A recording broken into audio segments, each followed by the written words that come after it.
오늘 이 새벽에 제자로 산다는 건라는 말씀의 제목으로 함께 말씀 나누기를 원합니다. 오늘 본문에서는 예수님의 제자로 산다는 것이 무엇인지에 대해서 잘 말씀해 주고 있습니다. 누가복음 9장에 이르러서 예수님이 이제 갈릴리 사역을 이제 마무리하시고 이제 그 이후에 제자들이 어떻게 삶을 살아가야 되는지에 대해서 잘 말씀해 주고 있습니다. 근데 우리는 이미 알고 있습니다. 예수님의 제자는 제자들입니다. 예수님과 동고동락하면서 또 제자의 삶을 살기로 결단했던 사람들입니다. 근데 또 제자로 살아간다는 게 무엇일까요? 지금까지의 삶은 마치 수습기관과 같은 시간이었습니다. 예수님이 어떠한 신분인지 그들은 보고 깨닫고 알게 하는 정도였다면 지금 이후의 시간부터는 제자로 산다는 것이 명확하고 또 구체적으로 어떠한 삶인지에 대해서 잘 말해주고 있습니다. 그리고 그것을 준비하는 시간이 오늘 말씀 가운데 잘 나타나고 있습니다. 자, 그렇다면 제자로 산다는 것은 어떠한 삶일까요?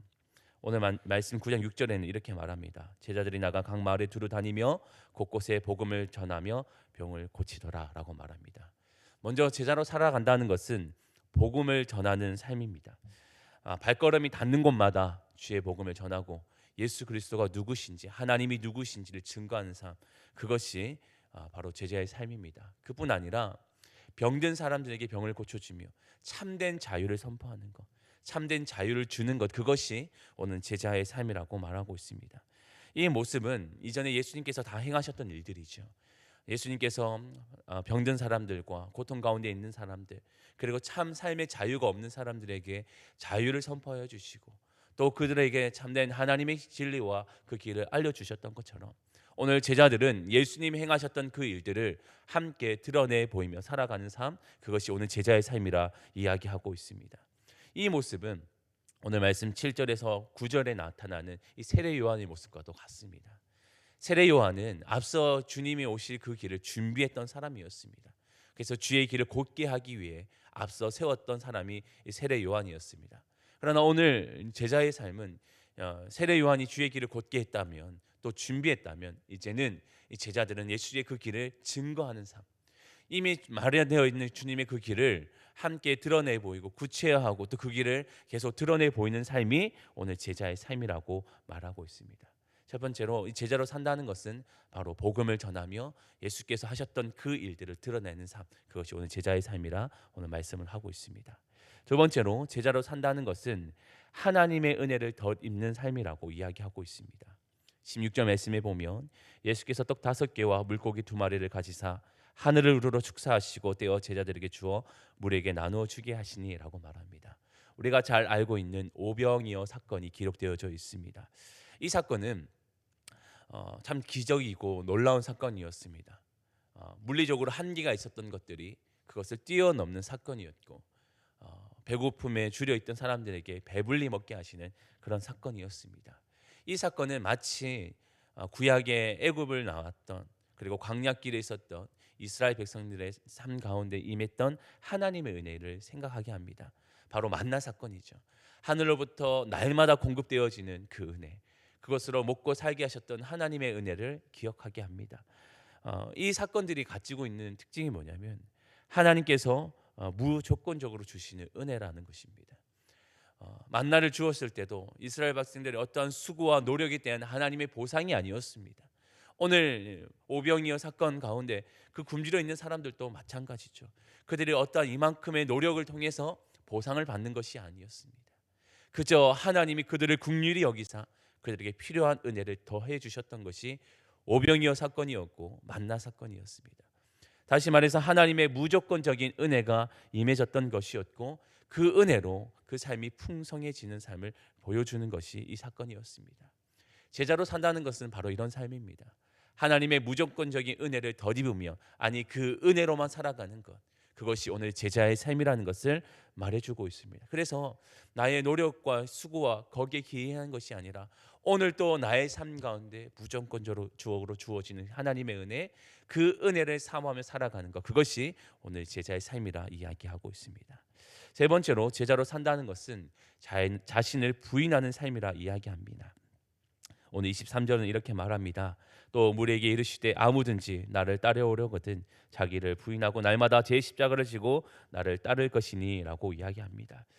제자로 산다는 것은 자기를 부인하는 삶입니다. 이 부인이라는 것은 자기의 생과 경험, 가치관 그리고 삶의 모든 기준들을 앞세우지 않는다는 것을 말합니다. 사람들은 저마다 자신들이 세워놓은 기준들이 있습니다. 여기 있는 우리들도 마찬가지죠. 삶의 방향과 모습 그리고 대처할 수 있는 여러 가지 모습들과 그 기준들이 있습니다. 근데 그 기준에 의해 살아가다 보면 하나님의 뜻대로 살지 못할 때가 더 많이 있습니다. 자신을 부인하지 않으면 하나님의 그 진리의 길에 서지 못할 때가 있습니다. 오늘 제자로 산다는 것은 자신이 가지고 있었던 모든 가치관, 그 모든 기준들을 깨어부수고 자신을 부인하며 날마다 하나님의 방법과 그 기준으로 살아가는 것이라 이야기하고 있습니다. 우리가 날마다 자신을 부인하지 않으면 어떤 일들이 나타날까요? 자신의 삶 가운데 정욕이 그 삶을 덮습니다. 마치 여름에 그 들에 있는 풀들과 마찬가지죠. 배워도 또 자라고 또 자라는 것처럼 오늘 우리의 정욕은 그것을 삶을 뒤덮고 하나님의 그 길을 보지 못하고 가리게 합니다. 그래서 우리가 날마다 나를 부정하고 부인하고 나의 그 십자가를 치고 따라갈 때 비로소 우리 안에서 하나님의 방법과 그 기준으로 살아갈 수 있게 됩니다. 제자로 산다는 것은 나의 생각을 꺾고 오직 내 안에 하나님의 생각으로 가득 채우며 살아가는 삶, 그것이 제자로 살아가는 방법이라 말하고 있습니다. 마지막으로 제자로 살아간다는 것은 새로운 기준으로 사는 것이라 이야기하고 있습니다. 오늘 48절 말씀에 그들에게 이르시되 누구든지 내 이름으로 이런 어린아이를 영접하면 곧 나를 영접하며 또 누구든지 나를 영접하면 곧 나를 보내신 이를 영접함이라. 너희 모든 사람 중에 가장 작은 그가 큰 자니라 라고 말하고 있습니다. 제자는 하나님의 가치와 그 기준이라 앞서 말씀드렸습니다. 세상의 기준은 큰 자의 기준이 분명합니다. 권력을 가지거나 많은 물질을 가졌거나 힘을 가진 사람, 그 사람을 우리는 큰 자라고 말합니다. 그래서 사람들이 추구하는 것도 더 높은 자리, 드러나는 자리, 더 많은 부와 힘을 가지려고 그렇게 지금도 아등바등하며 살고 있는지도 모르겠습니다. 그런데 하나님의 나라의 방법은 어떻습니까? 큰 자는 많이 가지고 힘이 센 자가 아닙니다.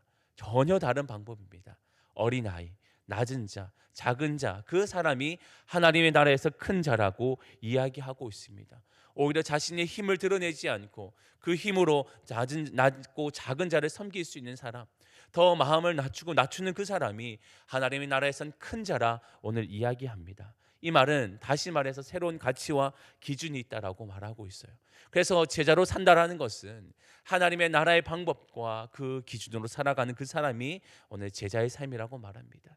그래서 하나님의 나라, 이미 임하신 하나님의 나라, 장차 이루어질 하나님의 나라를 기대하면서 그 방법을 추구하는 그 사람이 진정한 제자의 삶이라 이야기하고 있습니다. 오늘 이 제자의 삶에 대해서 왜 이렇게 구체적으로 이야기하고 있을까요? 그것은 너무나도 지극히 현실적이기 때문입니다. 사람들은 제자의 삶을 살아간다는 것은 막연하게 생각해요. 그리고 이상적으로 생각합니다. 우리가 제자로 산다는 것은 예수님과 같이 큰 영광을 받는 삶이겠구나. 많은 사람들에게 칭송받는 삶이겠구나. 많은 사람들에게 높임을 받는 자리겠구나. 막연하게 생각합니다. 그리고 그 삶은 그냥 좋겠지라고 그렇게 생각합니다. 그러나 오늘 말씀 가운데 드러나는 제자의 삶은 어떠합니까? 그것은 세상을 부인해야 되고 세상을 등져야 되고 세상의 가치와 기준이 아니라 또 다른 가치와 기준으로 그의 삶을 모든 것을 변화를 입어야 되는 삶입니다. 그러니까 자신의 삶을 완전히 뒤엎어야 되는 삶입니다. 제자로 살아간다는 것은 막연한 삶이 아니라 너무나도 현실적인 삶이에요. 이 제자로 산다는 것은 나의 삶의 모든 것을 뒤집어 놓아야기에 너무나도 좁고 좁은 길을 살아가는 삶이라고 이야기하고 있습니다. 오늘 예수님이 이 말씀을 통해서 그리고 그들이 장차 살아갈 그 제자의 삶의 그 기준을 이야기하면서 정말 그들이 어떻게 살아가야 되는지를 계속적으로 보여주고 있습니다. 오늘 우리도 정말 예수님을 믿고 예수님의 그 길을 따라 살아가겠다고 또 다짐하고 또 그것을 선포하며 살아가는 성도들입니다. 오늘 우리가 살아가는 그 인생들은 어떠한가요? 정말 그 제자의 삶을 살려고 부단히 노력하고 계십니까? 그리고 그런 제자의 삶으로 살아내고 계십니까? 우리는 예수님을 믿는다고 하면서도 여전히 세상과 또 하나님의 나라 그 두 가운데서도 두 마음을 품고 살아갈 때가 너무나도 많이 있습니다. 이때는 하나님의 나라의 법과 또 저 때에는 세상의 법과 이곳에서 내 마음을 이렇게 저렇게 흔들어가며 살아갈 때가 있습니다. 근데 제자로 살아간다는 것은 이 양쪽의 마음을 품고 살아가는 것이 아니에요. 완전히 한쪽으로 마음을 치우치며 살아가는 것입니다. 하나님의 나라와 하나님의 방법과 그 가치와 기준에 우리의 마음을 전적으로 쏟고 살아가는, 지극히 현실적으로 살아가는 것이 오늘 제자의 삶이라 이야기하고 있습니다. 그래서 우리의 마음이 그렇게 두 마음을 품을 수 없는 것도 바로 여기에 있는 것입니다. 오늘 제자로 살아가는 그 삶은 때로는 힘듭니다. 앞서 말씀드린 것처럼 좁은 길입니다. 협착한 길입니다. 사람들은 거들떠보지 않는 그런 길이기도 합니다. 그러나 우리는 그 길을 살아갑니다. 살아가야만 합니다. 왜냐하면 그 길은 진리의 길이고 생명의 길이기 때문입니다. 그래서 우리는 그 길을 살아가면서 또 그 안에서 참된 제자의 길, 예수 그리스도를 본받는 그 삶을 살아가는 그런 성도의 삶이 될 수 있기를 간절히 바라고 원합니다. 그러기 위해서는 어떻게 해야 될까요? 오늘 말씀이 분명하게 일러주고 있습니다. 하나님의 무조건적인 은혜를 사모하고 또 그 안에서 예수님이 걸어가셨던 그 길을 묵묵히 걸어가라고 이야기하고 있습니다. 그렇게 살아갈 때 날마다 우리에게는 하나님의 은혜가 더해질 뿐 아니라 또한 그 길을 살아갈 수 있도록 하나님 도와주신다 이야기하고 있습니다. 오늘도 그 삶을 걸어가고 있는, 또한 그 삶을 살아가고 있는 우리, 오늘 그 삶을 또한 잘 살아낼 수 있기를 원하고, 오늘 우리의 삶 가운데서도 날마다 참 예수 그리스도를 증거하고 드러내 보이며 살아갈 수 있는 오늘 우리의 삶, 오늘 한날의 삶이 될 수 있기를 주님의 이름으로 축원합니다. 아멘. 기도하겠습니다. 하나님 감사합니다. 오늘 주시는 말씀을 통하여서 예수의 제자로 살아가는 것, 제자의 삶이 무엇인지를 다시 한번 돌아보고 또 말씀을 통해서 깨닫습니다. 하나님, 막연한 그런 인생이 아니라, 기대의 삶이 아니라 현실적인 삶이라 너무나도 제자의 삶 가운데 있음을 바라봅니다. 또한 우리도 그 길을 걷고 있는데 하나님 지치지 않도록 힘을 더하여 주시고 무조건적으로 더해지는 하나님의 은혜를 누리며 살아갈 수 있도록 인도하여 주옵소서. 그리고 그 길에서 날마다 하나님을 바라보게 하여 주시고 참된 길, 그 복음을 전하며 살아갈 수 있도록 인도하여 주옵소서. 하나님, 그래서 세상의 기준과 가치가 아니라 하나님의 나라와 그 가치를 쫓아 살아갈 수 있도록 우리의 마음과 생각을 지켜주시고 선하게 인도하여 주옵소서. 그렇게 오늘 우리의 삶을 인도하여 주실 줄 믿사오며 거룩하신 예수님의 이름으로 기도합니다. 아멘.